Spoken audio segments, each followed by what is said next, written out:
जिंदगी सबको मिली इंसानियत की राह पे चलो ना भेदभाव कोई रहे सबके लिए जगह दिल में हो।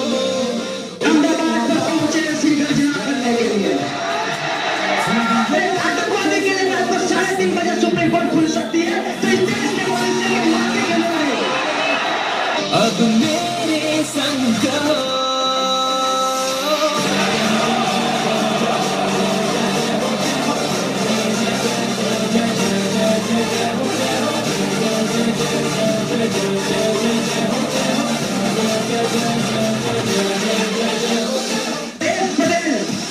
हिंदुस्तान को एकजुट कर सकता है तो हम तो 50 लाख है, 1 करोड़ 80 लाख है, पूरा हिंदुस्तान का 27 करोड़ है, हम जो चाहे कर सकते हैं।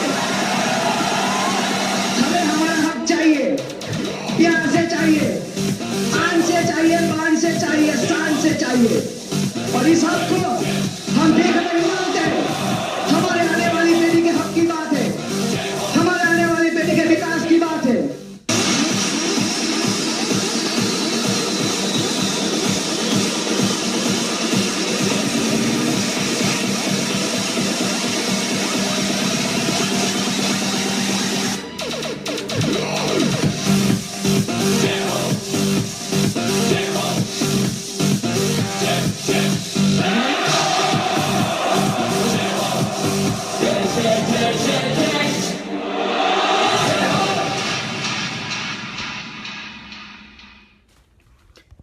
જય સરદાર।